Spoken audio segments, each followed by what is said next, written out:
امریکی فوج کی مسلسل 10ویں رات ایران کے خلاف فضائی کارروائی۔ امریکی سینٹ کام کے مطابق امریکی فوج نے ایران کے خلاف حملوں کا آغاز کر دیا ہے۔ حملوں کا مقصد ایران کی عسکری صلاحیتوں کو مزید کمزور کرنا ہے۔ ایرانی سرکاری میڈیا کے مطابق ایران کے جزیرہ خشن میں دھماکوں کی آوازیں سنی گئی۔ بندر عباس میں بھی دھماکوں کی اطلاعات ہیں۔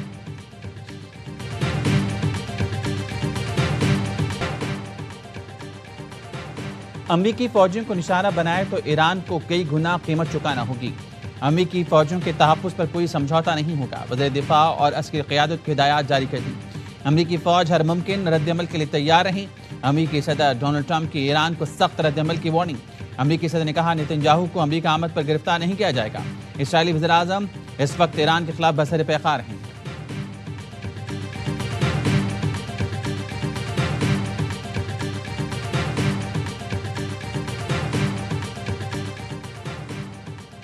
امریکہ سے حالت جنگ میں دشمن جان چکا فوجی کارروائیوں سے ایرانی قوم کو جھکایا نہیں جا سکتا۔ ایرانی صدر مسعود پزشکیان نے تہران میں عدلیہ کی اعلیٰ کونسل کے اجلاس سے خطاب میں کہا کہ صرف میزائلوں کی جنگ نہیں بلکہ دشمن نے ہم پر ہائبرڈ جنگ بھی مسلط کر رکھی ہے۔ جنگی حالات میں معیشت کا استحکام اور عوام کے روزگار کا تحفظ حکومت کی ترجیحات میں شامل ہیں۔ امریکہ اور ایران میں 10 روزہ جنگ بندی کی تجویز۔ عبوری معاہدے کی بحالی کے لیے جنگ بندی کی تجویز ثالثوں نے پیش کی۔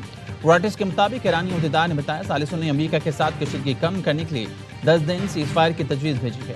تجویز پر غور کیا جا رہا ہے تاکہ دونوں ممالک کے درمیان تصادم کو ختم کیا جا سکے۔ جنگ بندی کا مقصد عبوری معاہدے کو بحال کرنے کے راستے تلاش کرنا ہے۔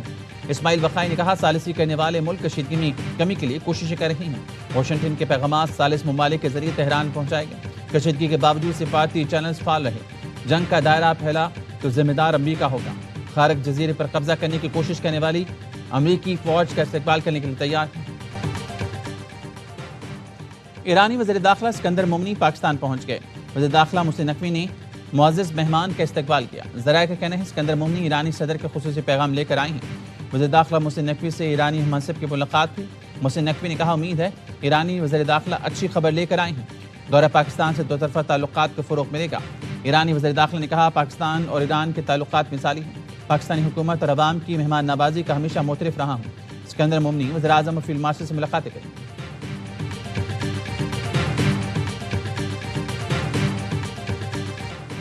ایک طرف امریکہ جنگ روکنے کے دعوے تو دوسری طرف خطے میں مسلسل نیا فوجی ساز و سامان لا رہا ہے۔ ایران کے چیف مذاکرات کار باقر غالباف نے کہا لگتا ہے امریکہ کو ہمارے سمجھنے کی صلاحیت پر شک ہے۔ ان کی چالوں کو اچھی طرح سمجھ چکے ہیں۔ ایران تیار ہے، امریکی دعووں کی سچائی عمل سے نظر آنی چاہیے، باتوں سے نہیں۔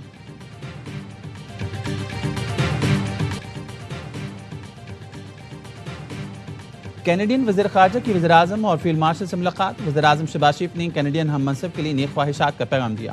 کہا کینیڈین وزیر اعظم سے جلد ملاقات کے منتظر ہیں۔ دونوں رہنماؤں نے تجارت اور معدنیات کے شعبوں میں وفود کے تبادلے پر اتفاق کیا۔ فیلڈ مارشل سے ملاقات میں علاقائی سلامتی اور پاکستان کینیڈا کے درمیان دو طرفہ تعلقات پر تبادلہ خیال کیا۔ فیلڈ مارشل نے عالمی امن، علاقائی استحکام سے متعلق پاکستان کا موقف پیش کیا۔ مشترکہ سیکیورٹی چیلنج سے نمٹنے کے لیے تعاون اشتراک کی اہمیت پر زور دیا۔ کینیڈا کی وزیر خارجہ نے دہشت گردی کے خلاف پاکستان کی قربانیوں اور کوششوں کو سراہا۔ خطے میں امن کے لیے پاکستان کے تعمیر کردار کی بھی تعریف کی۔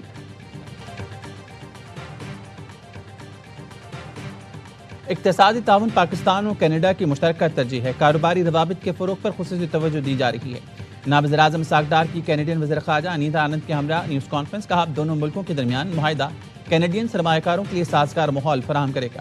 کینیڈین وزیر خارجہ نے کہا مشرق وسطیٰ میں پائیدار امن کے لیے پاکستان کی کوششیں قابل ستائش ہیں۔ سفارتکاری کی حمایت کرتی ہیں۔ پاکستان کے ساتھ سرمایہ کاری کے تحفظ کے نئے معاہدے کو جلد مکمل کیا جائے گا۔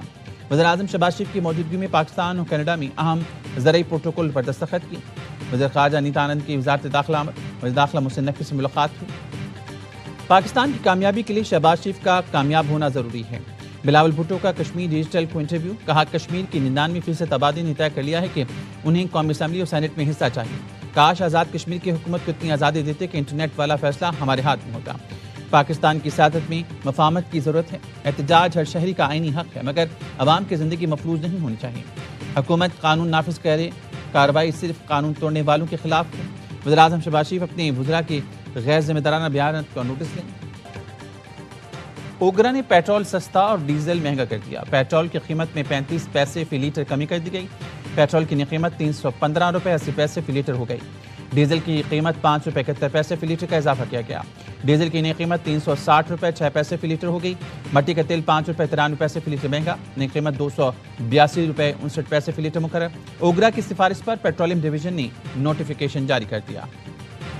بانی پی ٹی آئی کی بہن نورین نیازی نے وکیل کے ذریعے NCCIA میں جواب جمع کرا دیا۔ وکیل فیصل ملک کے مطابق نورین نیازی کا ابتدائی بیان جمع کرایا ہے جو مکمل ہے۔ نورین نیازی نے NCCI میں پیش ہونے کے لیے 4 ہفتوں کی مہلت مانگی ہے۔ نورین نیازی کو ضابطۂ فوجداری کی دفعہ 160 کے تحت سوشل میڈیا پر ریاستی اداروں کے خلاف جھوٹا اور اشتعال انگیز مواد پھیلانے پر طلب کیا گیا۔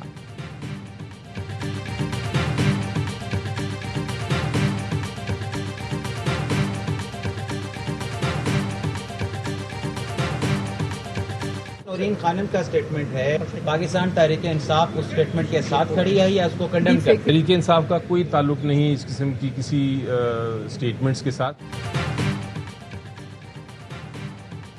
سوشل میڈیا پر چلنے والے بیانات سے تحریک انصاف کا کوئی تعلق نہیں۔ P T I senator Ali Zafar نے نورین خانم کے بیانات سے لا تعلقی کا اظہار کر دیا، کہا جو بیان دے رہا ہے اس سے پوچھیں۔ علی ظفر نے جوڈیشل کمیشن اجلاس کے بائیکاٹ کی بھی مخالفت کر دی، کہا ان کا موقف تھا کتنا بھی مشکل وقت ہو بائیکاٹ نہیں کرنا چاہیے۔ مستونگ کے قریب گاڑی پر فائرنگ، گاڑی میں سوار خاتون مریضہ جاں بحق، 2 بچے زخمی۔ فائرنگ سے زخمی شخص نے پولیس کو بیان دیتے ہوئے کہا مسلح افراد نے رکنے کا اشارہ کیا، گاڑی رکنے سے پہلے ہی فائرنگ ہو گئی۔ گاڑی پر 2 اطراف سے اندھادھند فائرنگ کی گئی۔ گاڑی میں سوار خاندان یوب سے کراچی جا رہا تھا۔ کلات اور سورات میں قومی شاہراہ کے قریب سے 5 افراد کی لاشیں ملی۔ پولیس کے مطابق لاشوں کی موجودگی کی اطلاع علاقہ مکینوں نے دی۔ 3 لاشیں سوراب، 2 لاشیں کلات کے علاقے سے ملی ہیں۔ 5 افراد کو گولیاں ماری گئیں، لاشیں اسپتال منتقل کر دی گئیں۔ کراچی میں ڈاکو نے مزاحمت پر ایک اور شہری کی جان لے لی۔ PCHS بلاک 2 میں ڈاکو فون سے فائرنگ، قتل شہری کی شناخت 45 سالہ نسیم عباسی کے نام سے ہوئی۔ مقتول کے جسم کے مختلف حصوں پر 2 گولیاں لگی ہیں۔ ملزمان مقتول سے موبائل فون اور دیگر سامان چھین کر فرار ہو گئے۔ خیبر پختونخوا اور آزاد کشمیر میں طوفانی بارش نے تباہی مچا دی۔ KP میں مختلف حادثات میں 12 افراد جاں بحق، 15 زخمی ہو گئے۔ ضلع خیبر میں موزو ریلے کی گاڑیاں بہا لے گیا۔ مانسیرا کے نزدیک نالے اور دریا بفر گئے۔ 3 رابطہ پل پانی کی نظر۔ برساتی ریلے سے کئی دکانوں اور مکانوں کو نقصان پہنچا۔ میدان میں گھر کی چھت گر گئی، 2 بچے جاں بحق۔ لنڈی کوتل میں ندی نالے ابل پڑے، آبی ریلا کی گاڑیاں بہا لے گیا، مسافروں کو بچا لیا گیا۔ کاغان میں سیاحوں کی گاڑی کھائی میں جا گئی، 2 افراد جاں بحق، 3 شدید زخمی، اسپتال منتقل۔ کوٹلی آزاد کشمیر میں پہاڑی تودہ مکان پر گر گیا، 3 افراد جاں بحق، 2 زخمی ہو گئے۔ باغ کے نالہ ماحل میں توغیان مسجد شہید، 5 مکانات، 10 دکانیں اور نالے کے اطراف کھڑی گاڑیاں بہہ گئیں۔ لاہور کے مختلف علاقوں میں بارش کے علاقے زیر آب۔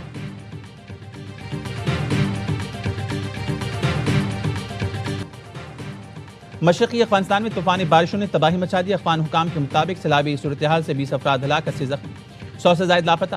ریسکیو اداروں کی امدادی کارروائیاں، لاپتہ افراد کی تلاش جاری۔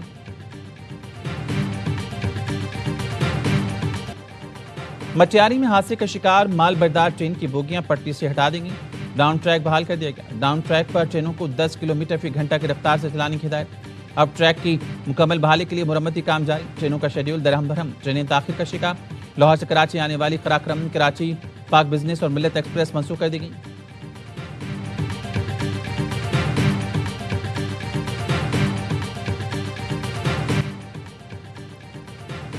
اینڈی برنہم برطانیہ کے 59ویں وزیر اعظم بن گئے۔ قوم سے خطاب میں کہا برطانوی سیاست میں اصلاحات کے لیے کام کریں گے، برطانیہ کو نیا معاشی ماڈل دیں گے، دنیا کو دکھائیں گے ہم اپنا استحکام بحال کر سکتے ہیں۔ اینڈی برنہم نے پیر کو بکنگھم پیلس میں شاہ چارلس کے ساتھ ملاقات کی، انہیں حکومت تشکیل دینے کی باقاعدہ دعوت دی گئی۔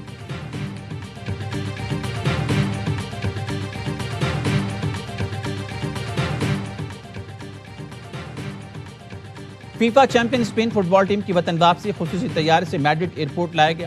کھلاڑیوں نے ٹرافی کے ساتھ گروپ فوٹو بنوائی۔ شاہی محل میں ہسپانوی رائل فیملی سے ملاقات بھی۔ میڈرڈ کے مرکزی چوک پر ہیروز کو ویلکم کرنے مداحوں کا سمندر مڈایا۔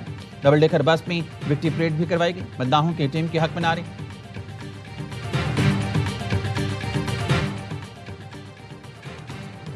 اور 8 پاکستانی خواتین کو پیماؤں نے اسکردو میں واقع 6040 میٹر بلند خسر کنگ چوٹی سر کر لی۔ خواتین کا تعلق گلگت بلتستان، پنجاب، خیبر پختونخوا اور بلوچستان اور اسلام آباد سے۔